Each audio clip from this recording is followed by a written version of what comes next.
Howdy. My name is Barry Hudson. I am the Director of Public Information for Montgomery County, and we'd like to welcome you to the weekly briefing from the County Executive.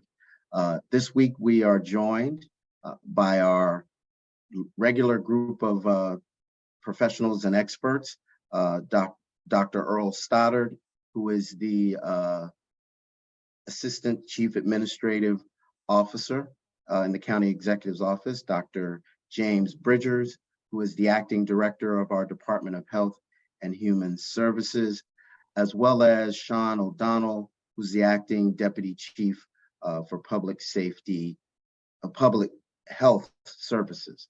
We're also joined today by Yvonne Iskandari, I think I said that correctly, who's in the Office of Eligibility and Support Services at our Department of Health and Human Services.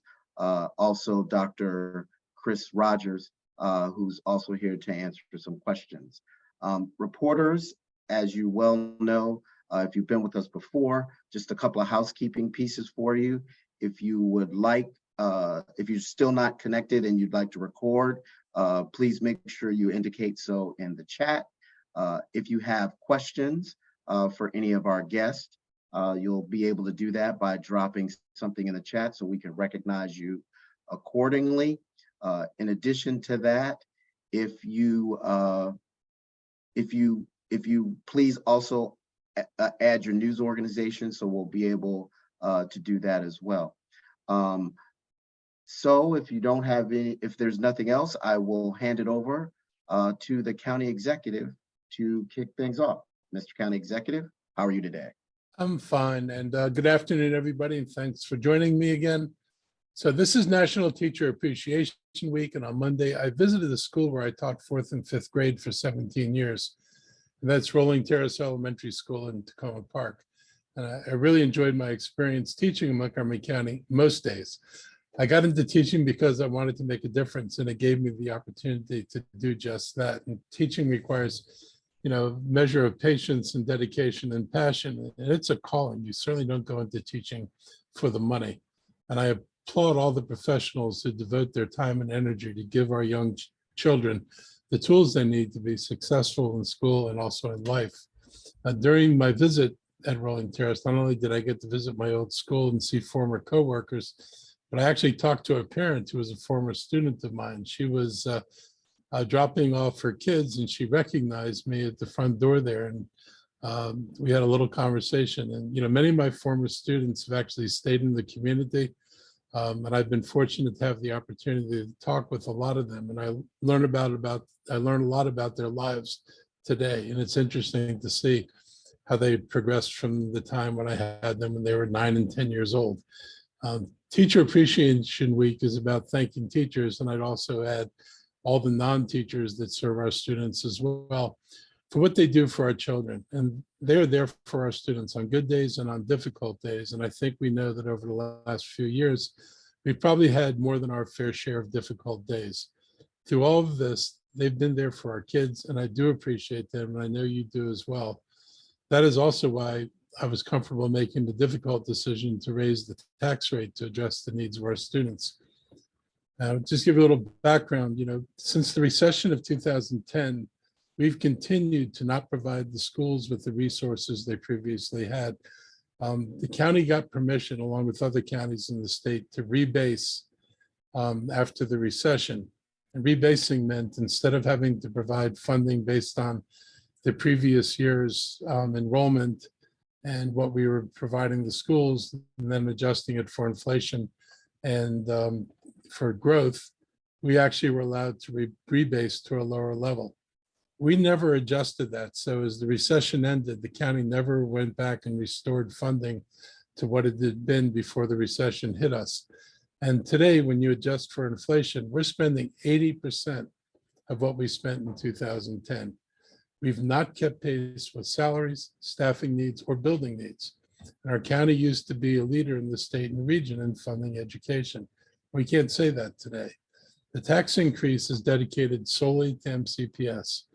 I've also proposed to the council a few ways to meet these needs, preserve needed services in our budgets and still potentially decrease that increase by 2 to 3 cents. However, we ultimately arrive at the funding plan. The fact remains that investing in our teachers and school staff is an investment in families and our communities.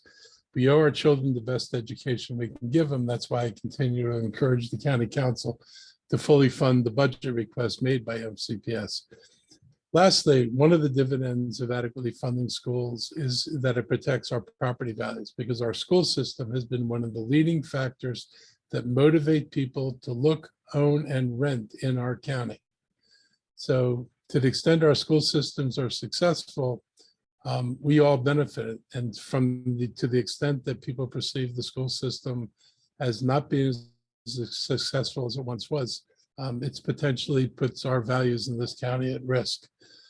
I want to thank Dr. Jessica Palladino and her team at Rolling Terrace for welcoming me back, as well as the wonderful students who I met and talked with. It was very encouraging to have conversations with these students.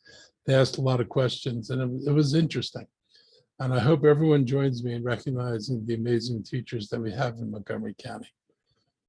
As we come out of the thick of the pandemic, we're still seeing too many families struggle with rising cost of food, rent, and other essentials.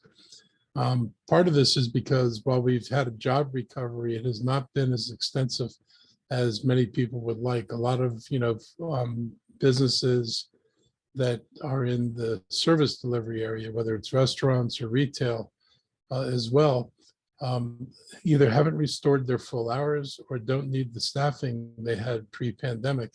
And this has exacerbated the financial struggles that people in the county face. This is going to be potentially worse because the expanded eligibility that was provided during the pandemic for Medicaid is coming to an end. On top of that, the maximum monthly benefits for the SNAP program, which is a food program, ended on February 28th, 2023. At last count, there were more than 200,000 people in Montgomery County receiving Medicaid benefits. That's a little less than 1 out of every 5 people. It's a lot of people. This large number is the result of a decision by the federal administrators during the pandemic to keep everyone on Medicaid without requiring them to reapply. They did this because it was imperative to keep people healthy. With the COVID-19 federal emergency declaration ending tomorrow, all Medicaid recipients are going to have to go through a redetermination process, and some may lose their Medicaid coverage because they no longer qualify for Medicaid, but may qualify for private health plans or county safety net programs for the uninsured. And that's why we're working to reach out and inform Medicaid clients about the challenges or changes to the program for the last few months. We want every person potentially impacted by this unwinding to update their contact information in the state system so they can receive important correspondence from the state in a timely manner and know what steps they need to complete the redetermination process. In addition to Medicaid changes, there have been changes in the Supplemental Nutrition Assistance Program, or what's called SNAP. During the pandemic, all eligible households received the maximum allotment, and every recipient saw an increase in their monthly benefit amount. That supplemental benefit ended March 1st, and some households may also find they no longer qualify for SNAP benefits at all. This is putting an additional strain on family budgets. Data from April's Household Pulse Survey from the U.S. Census found that families earning between $50,000 and $75,000 a year saw a dramatic rise in food insecurity issues. Only 6% were impacted in March, but that has jumped now to 26% of households last month. The number of households receiving SNAP benefits in the county was around 35,000 as of March, which is about 5,000 cases more than they were seeing in 2019 before the pandemic. The county has launched an Office of Food System Resilience to help our departments and nonprofits focus on food insecurity, working together with them on these issues to help families struggling to keep food on the table. To find out more on how our county's Department of Health and Human Services is responding to these huge changes impacting families, I want to welcome Yvonne Iskandari, Administrator of DHHS's Office of Eligibility and Support Services.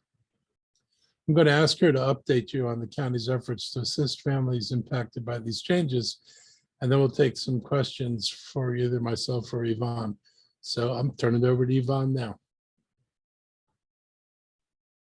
Okay, good afternoon, and thank you, County Executive Elridge. I'm Yvonne Iskandari, Senior Administrator for the Office of Eligibility and Support Services at the Department of Health and Human Services. And yes, as a county executive has explained, we all know what was imminent is upon us. With the end of the public health emergency comes the unwinding of the Medicaid program. And a few months prior to this, we saw the end of the emergency allotment for our SNAP recipients. And so for us, this is something that has been in the works. It's something that we have been working on as a team within the Office of Eligibility and Support Services, along with our state partners at the Maryland Department of Health and the Maryland Department of Human Services. So as it relates to the Medicaid unwinding, we know that over 200,000 Montgomery County residents are on active Medicaid recipients. 50%, approximately 50% of those persons have been automatically renewed through the state, and that's a great thing. However, we still have another approximately 105,000 recipients who have to re-enroll. And what the state has done is staggered these re-enrollments, the redeterminations that have not happened over the past 3 years. And so folks are going to get notices from the state. They've already started getting notices, and they get these notices 60 days, 45 days before they are due.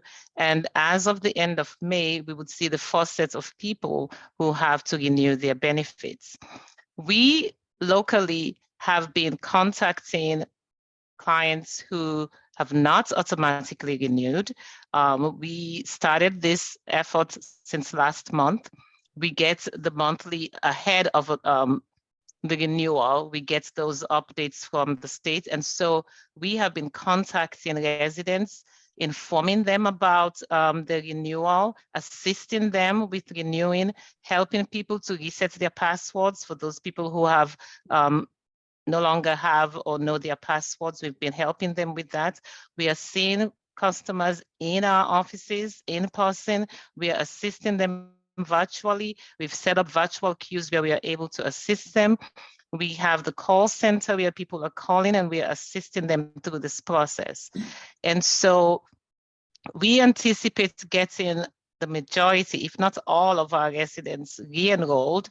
And for people who may no longer qualify for Medicaid, they are transitioned out to the private health insurance through the state, through the exchange, or they are able to participate in our county safety net programs.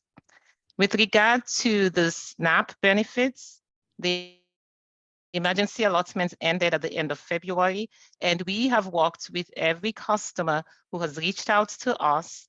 We've gone through their cases with them. We've assured people what this means, and we do know that their benefits may have reduced.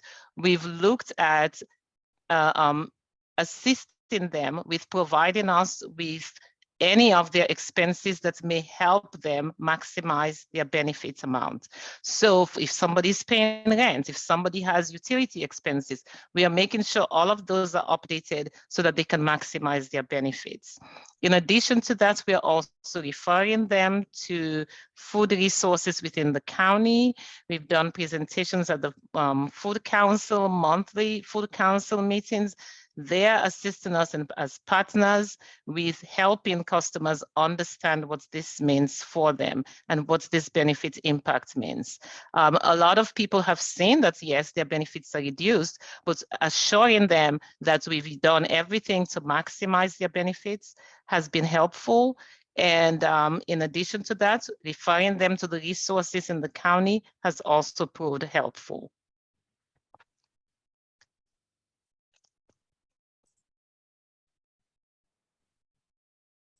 Okay, thank you very much.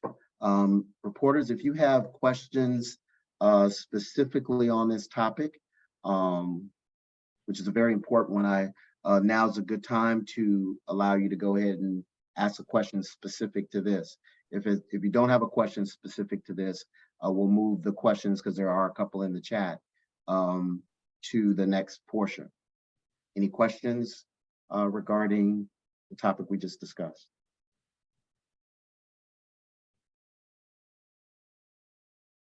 Kate, Ryan, from WTOP, it's been a long time no see. Welcome back. Thank you very much. I did want to know and clarify. So about 200,000 people have been on Medicaid. 100,000 of those have to re-enroll. Of that, how many will no longer qualify because of the changes to this program? Do we know? Okay, really good question. And what we have are approximations, and that's because people's situations change. So from the data within the Maryland Health Connection that the state has revealed to us, we do know that approximately 210,000 Montgomery County residents are on Medicaid, and we do know about 50% have been auto-renewed. And what we also see from that system is about approximately 17,000 people that may lose Medicaid coverage. And that's not to say that they cannot transition into a qualified health plan or to a county safety net program. Okay, and just again, so I understand that, those 17,000, why would they lose out? What changed that makes them no longer qualify for the Medicaid? Okay, so there are several reasons that may make one no longer qualified. As we know, all of these programs are income-based programs. So if the income reported now shows that they are above the Medicaid threshold, they may lose Medicaid and may have to transition to a qualified private health insurance through the exchange. And also during the period of the public health emergency, where a number of requirements were waived, people may have been enrolled that are not qualified for the Medicaid program, somebody who is out of status, for example. And now that we are upon the recertifications, then you will see that those persons are no longer qualified. And so that person may be able to transition to a county safety net program. So these are some of the reasons why people may no longer qualify: income and out of status. Got it. And briefly, and I appreciate this, if I'm one of those people who needs to re-enroll, what kind of documents do I want to have ready to go? What's the best and fastest thing to get me back in the program? And how many of these people are dealing with language barriers? I'm one of those people. You put a form in front of me and tears well up in my eyes. So, yes. And I'm a native language speaker. I'm just thinking it's so much more complicated for other folks. What kind of assistance is available for them? So first, with regard to what do they need to have up front, identification, so that we know you are who you say you are. And if there's income that you have and the number of people in your household, if it's in a household of one, that we know that you're a household of one, and we look at your income to be able to determine that. Understand that we see any and everyone because the state operates on an open door policy, so they don't have to be just Montgomery County residents. We see anyone that comes to our doors or call us regarding their Medicaid benefits. So identification, income are the two most important things. With regard to the second question on I'm sorry, I lost the second question. That's okay. Just basically, is language barrier. Oh, language barrier. Ha ha ha. Yes. Issue. So, as we well know, Montgomery County is the most diverse county in the state of Maryland, and we have staff representation to fulfill those needs. So, where we don't have staff that speaks a specific language, we are able to use the language line. So, we have our materials all translated in the 5 most common languages within the county. And so it's English, it's Spanish, it's French, it's Amharic, it's Vietnamese. So we have those readily. And in addition to that, we have staff complements of various, varying languages where we are able to tap into those staff, and we are also able to use the language line. So definitely, and it's not just people who speak a different language, it's also people who may be illiterate even in their native language. So we are able to assist them as they call us or they walk into our offices, and we are able to work with them to ensure that their needs are met. I'm glad you brought that up. I saw that as I taught. Last question, I promise. Can you tell me how to pronounce your last name properly? My last name is pronounced Iskandari. Perfect. Thank you very much. You are welcome. Okay, any more questions on this topic? Once, going twice, going 3 times. I want to thank you, Yvonne, for joining us, as well as Dr. Rogers. You all are welcome to leave now if you'd like, or you can stay along a little bit longer if you would like to. Okay, thank you, and really appreciated being here to talk to the public. Thank you. Okay, I'm going to hand it back over to you, Mr. County Executive, for the second half of the briefing. Thank you. And Yvonne, thank you for joining us today. It's helpful, and I hope reporters are able to get this message out, because we're pulling out all stops to communicate with people, what's happening here. So thank you very much. Yes, and I think one last thing to that is, yes, we do want our reporters to also help send the message across, because as we try to reach people and people may have moved, change their phone numbers, we want any and everyone to assist us with spreading the message. So thank you very much for the opportunity. Thank you. Yes. So on to other exciting things in the county. First, I want to talk about the council vote to raise the recordation tax. On Tuesday, the council voted to increase the recordation tax for higher priced homes and for certain refinancing. The recordation tax is only paid by homeowners buying a new home or refinancing an existing mortgage that increases the loan amount.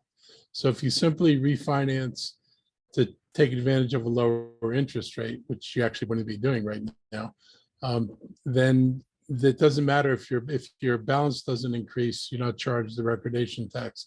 Only applies to refinancing where you increase the borrowing, and only applies to the amount that you increased. If you're not relocating or changing the terms of your home loan, it won't impact you. This increase only affects home sales above $600,000, so it starts at $600,000. I supported this effort and I appreciated the council's work. However, I did want to point out that this move was necessitated because of an action taken by the previous council, an action that I did not support and that I actually vetoed. In the fall of 2020, the county passed Bill 3820, which reduced the impact taxes required by developers. Impact taxes are designed to help fund the infrastructure needed with new development. So we have taxes to fund both transportation and school needs, and they're based on new residential development in the county. Transportation is applied to all development. I've long said the impact tax process is not the best way to fund infrastructure needs because it requires developers to pay a large sum of money up front. And that adds to the financing costs. And it is one of the things that distinguishes us in a bad way, for example, from Northern Virginia. I've always supported restructuring how these taxes are paid, but I did not support removing the requirements that development pay its fair share for the necessary infrastructure without replacing it with a fair system. And losing these impact tax dollars has already, affected our capital budgets. And the action that this council took was necessary. The previous council that actually engineered the developer giveaway promised they were going to raise taxes to replace it. They didn't do it, and they left it to this council to do, and I'm grateful the council did it. The lost impact tax dollars already impacts our funding of school construction budgets. And this bill was needed to recover the lost funding stream. Had we done this earlier, we could have benefited already from a robust housing market and home refinance activity over the past several years. Now is the time for us to do it, because we don't want to put our county at further risk and try to make this decision later. Obviously, activities not where it was before at this point in time, but the activity will increase as interest rates begin to decline. And we need to be in a position that as these activities increase, that we're able to take advantage of it. It is important, for capital funding. This year's school budget, once again, we were not able to fully fund the school system's needs. They brought in about a budget that was about 140 million over last year for the same period, which is mostly accounted for by inflation, and not able to build our schools that we need is a real problem for us. So this increase was necessary given the previous decision of the previous council. The current rates are going to remain in place for homes that are valued $600,000 or less. There's a scale of increases for houses of a higher value, with the highest rate for homes above $1 million. Money collected through this change would be split among capital improvements and emergency rental assistance. And this bill is about investing in ourselves and providing the funding that's necessary to make improvements that are long overdue and will enhance the quality of life for our residents, particularly, our school systems. So I appreciate the council taking action on this.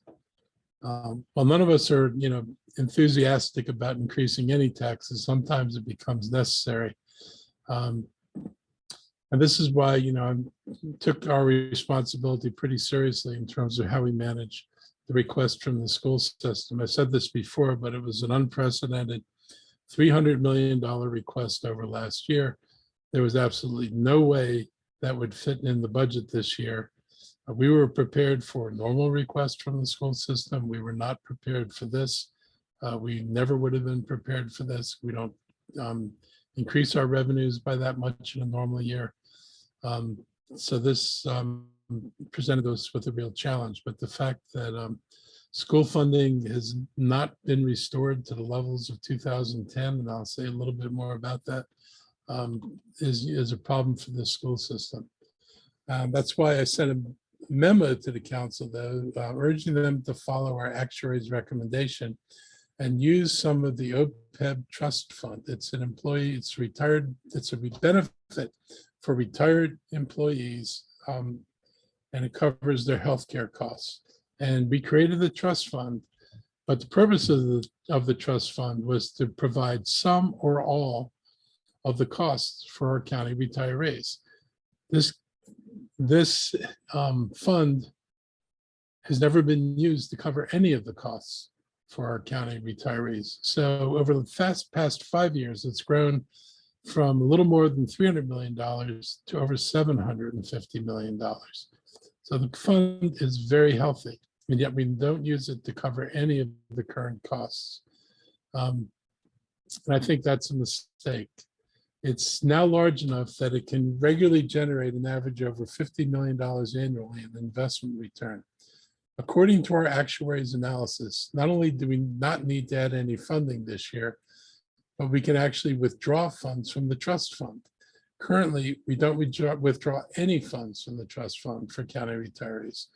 And all county retiree healthcare costs are paid through the general fund, which are people's tax dollars. So for you to just be clear about this, every year we pay the retiree health benefit out of your tax dollars.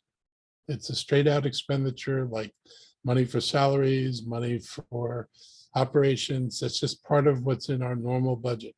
In addition, we were funding the trust fund. This year, the actuary said not only do we not need to add any money to the trust fund, but we could reduce it by $17 million, given our current plan. So we've never really tapped into it.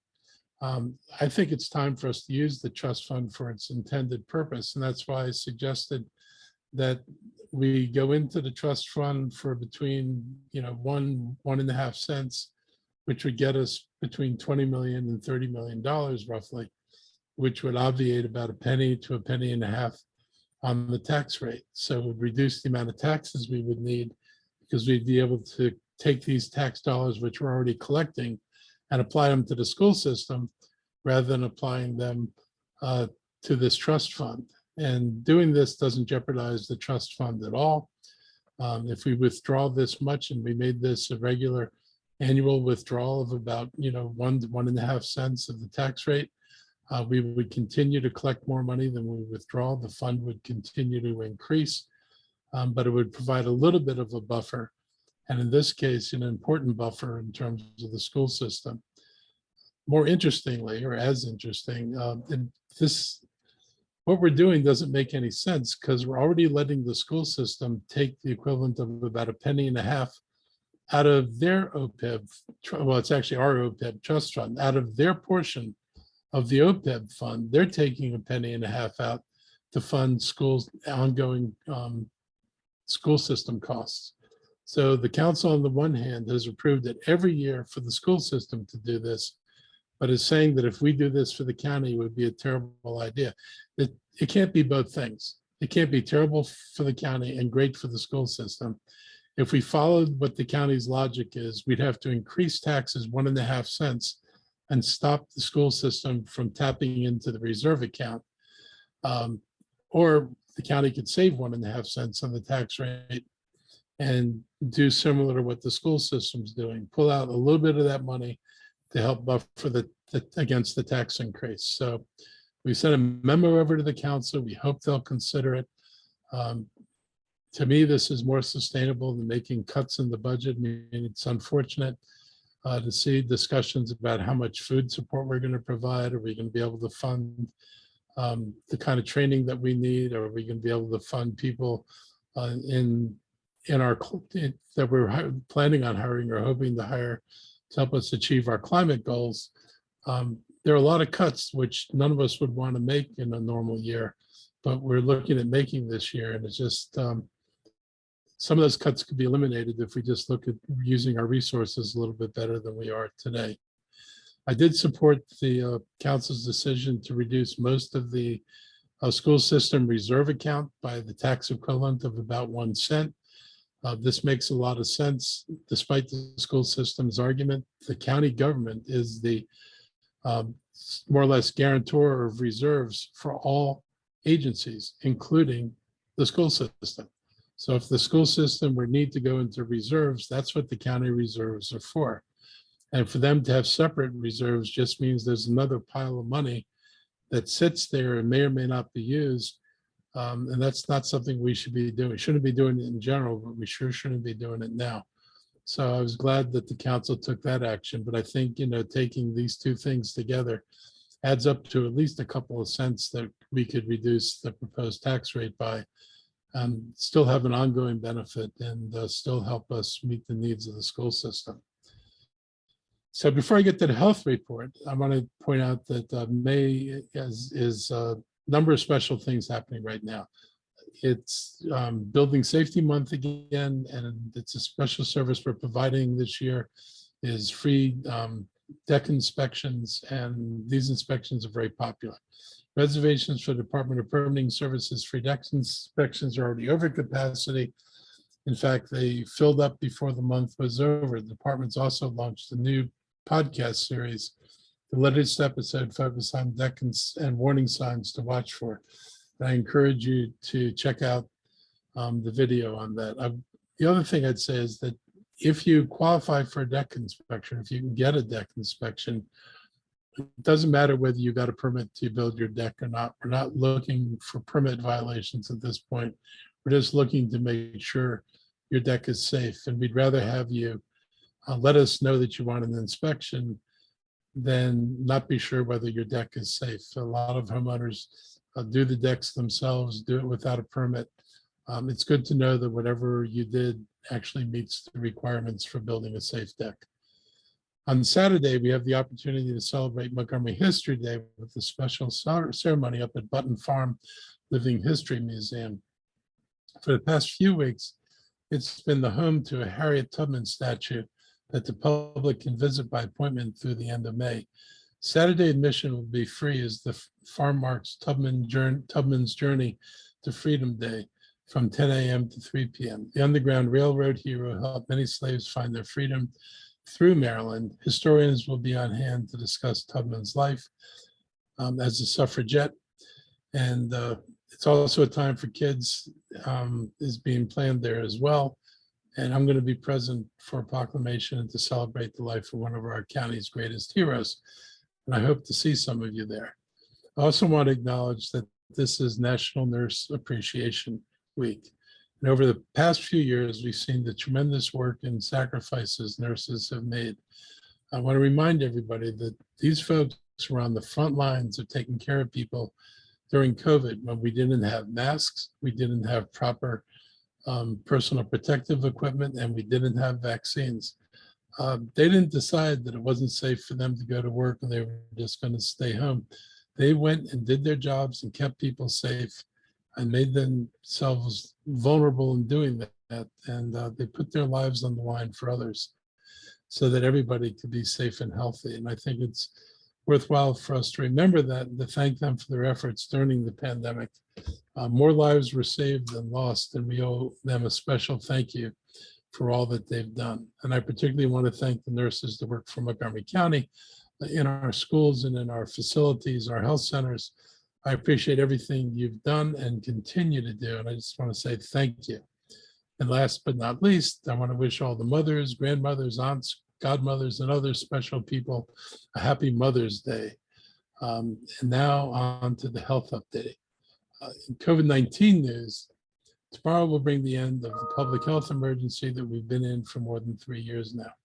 While COVID is not completely gone as a threat, especially to many of our more vulnerable residents, we have effective testing and vaccines and therapies in place now. We didn't have these in the beginning. As we've mentioned over the last several weeks, Montgomery County is going to continue to offer free bivalent boosters at our community clinics. So if you're unable to get a booster, if you don't have a doctor, we are still a source of being able to get boosters.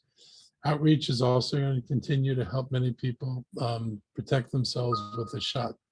These vaccinations will continue to be covered by insurance when you visit a healthcare provider. But like other healthcare, you may need to be in network for this coverage to be supplied. So check with your healthcare provider or insurance for details. Free COVID tests and face masks are still available to the public at our local libraries, and face masks are still recommended for anybody experiencing COVID symptoms. I want to emphasize one thing about the vaccines that I want to make sure people understand. In the United States right now, COVID is the number 4 leading cause of death, number 4 in the country. Of all things on the list of leading causes of death, this leading cause can be dealt with by a shot. You can't say that about diabetes or heart disease or lung cancer or any of these other things, but you can say this about COVID. There is absolutely no reason for COVID to be the number 4 leading cause of death, except for the refusal of some people to get vaccinated. It's just sad and unnecessary for people and their families to go through this suffering when this is something that nobody really has to go through. So I hope if you're out there among those who are not getting vaccinated, as tempered as COVID seems right now, it's less tempered for the unvaccinated. And you are putting your health at risk and your life at risk. And I guess you got to ask yourself, is it really worth it? And is it worth it to your family to be doing this? So please think about getting the vaccine. It's for your benefit more than anybody else's. We've seen a rise in our case rate over the last 2 weeks. We've got this new variant that we're worried about, but it has not yet led to any kind of sizable increase in hospital visits. And our community level remains low. So that's good news. So right now I'm going to turn it over to Sean O'Donnell, who's our Public Health Emergency Response Manager. And he's going to go over our COVID numbers, and then we'll turn it back to you for questions. Thank you. Thank you, Mr. County Executive.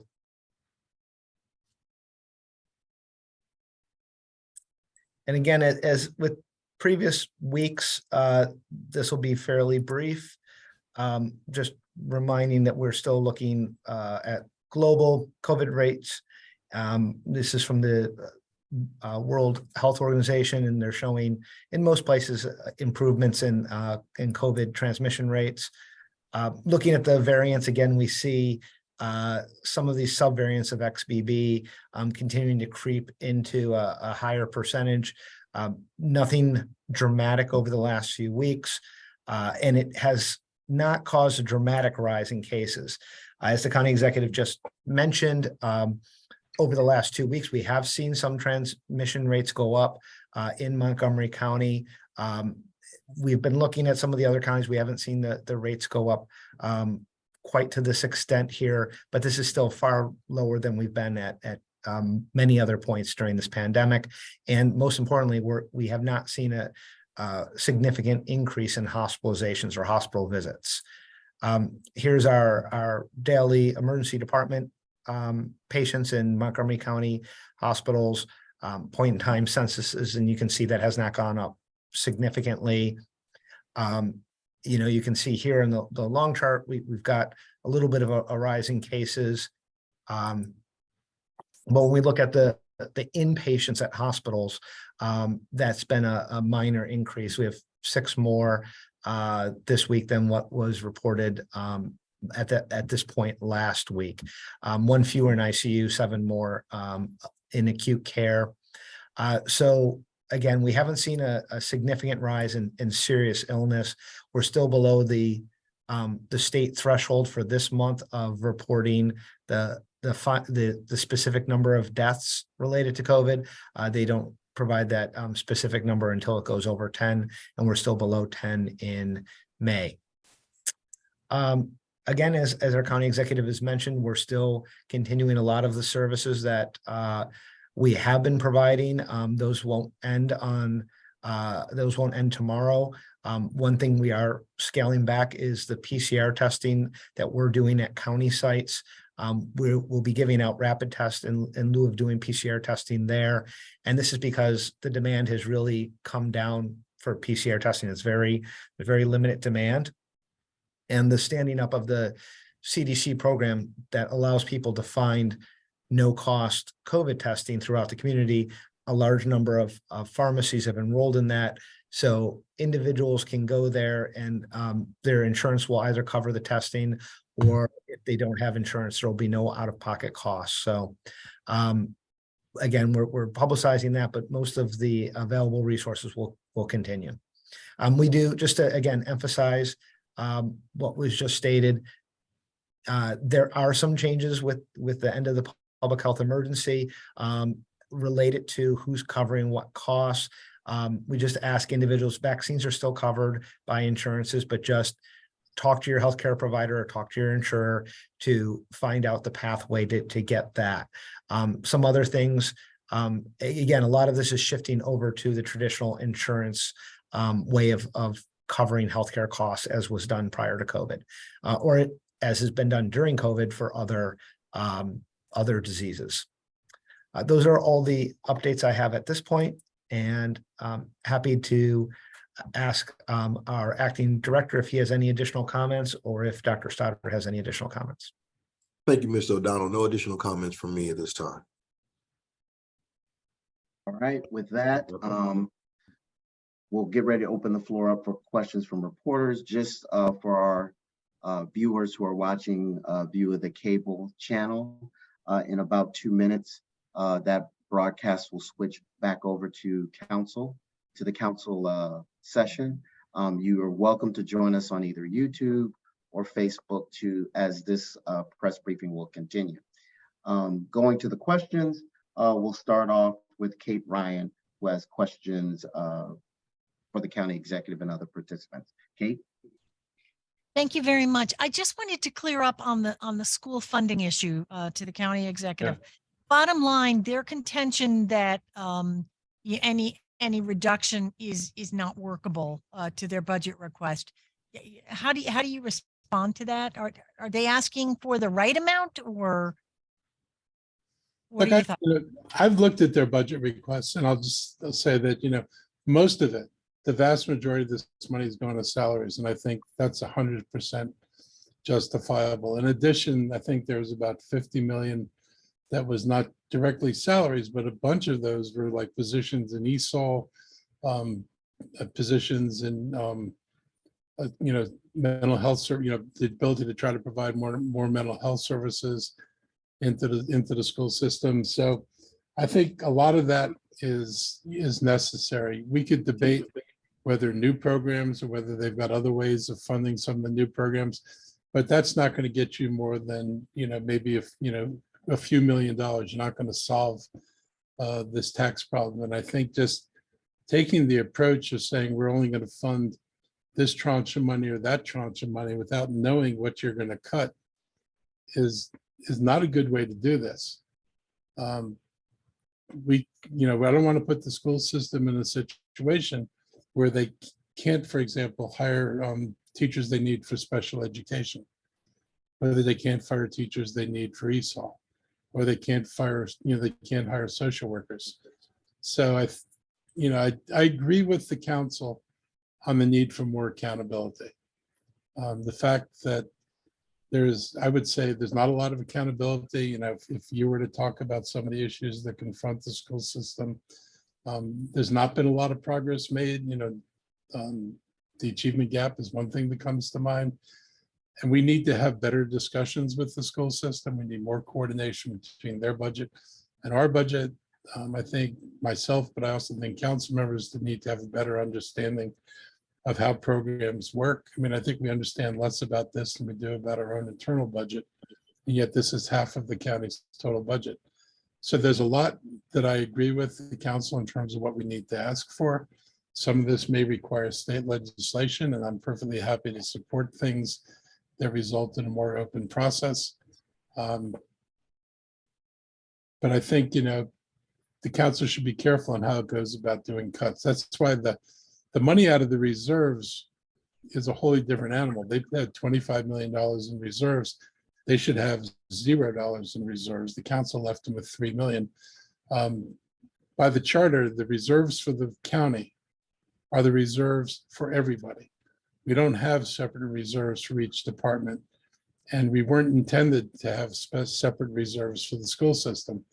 The school system's carved out its own reserves for reasons that escape me. I think it's something like, well, we don't know if you'll actually give us the money if we ask for it, so we want our own reserves.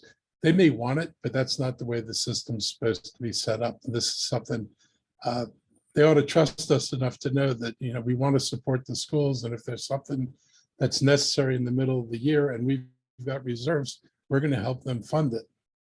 But holding this money aside is not something they should do.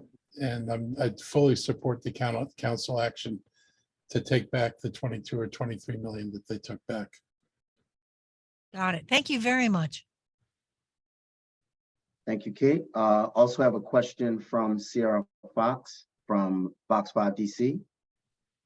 Hello, everyone. Happy Wednesday. Thanks for your time. My station wanted me to get on here and just ask County Executive Mark Elrich specifically, how do you feel about the current state of crime in Montgomery County? And then the second part is particularly what is being done in regards to carjackings. So, I'm not happy about the current state of crime in Montgomery County. I don't know, that's almost like a rhetorical question. I think, there's too much, obviously, and it's in a lot of areas, it's an increase over where it had been in the past, but we're also totally not unique.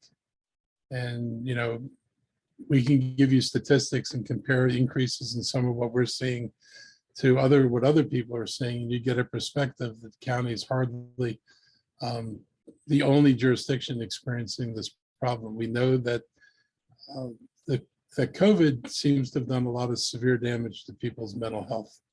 And we know there are a lot of people who are really struggling. And, our goal is, and you'll see it in Silver Spring, we have, increased every resource we can provide to try to be more effective at either preventing or stopping or catching people after they've committed crimes. And we are going to continue to do this. As long as the situation is what it is today, this is not like a temporary Band-Aid. We've put a lot of money into increasing the police force. and including, the $20,000 signing bonuses, assuming this all goes through the council, which I believe it will, to help us bring back the force, which is down about 120 or 130 people right now.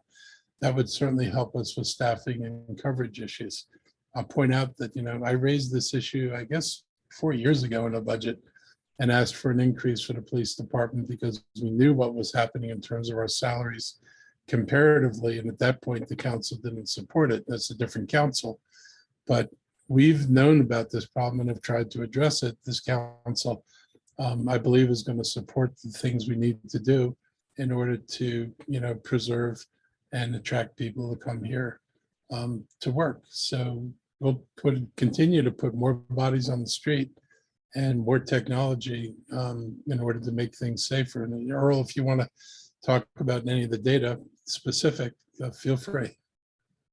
Yeah, so the county council did their budget hearing for the police department yesterday, so we have some fresh numbers. So violent crime overall is up 7.2% quarter over quarter for the beginning of the year.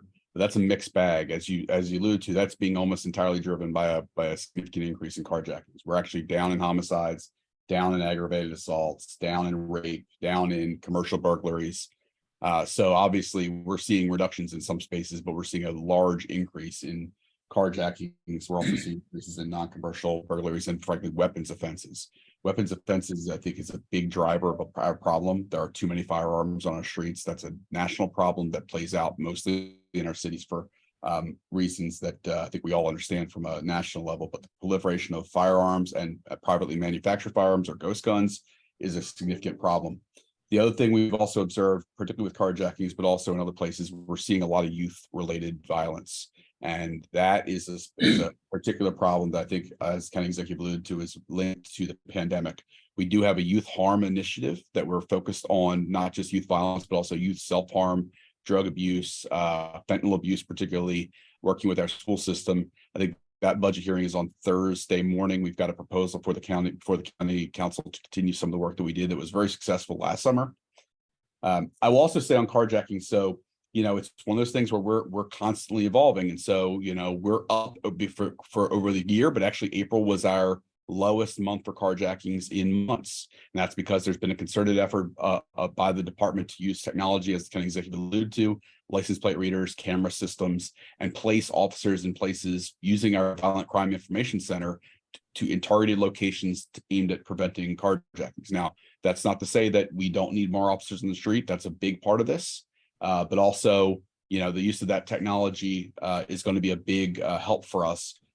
We just know that we need to coordinate with our regional partners, and that's what we're doing. As I think the DC is having their public safety summit today, so obviously this is something that the region is talking a lot about. And we have porous borders, meaning that people who may commit crimes in Montgomery County or in the district may not come from the district or from Montgomery County. They may come from any of the jurisdictions, and they often use that border as a mechanism to avoid capture. And so we need to work collaboratively, and that's what we're doing.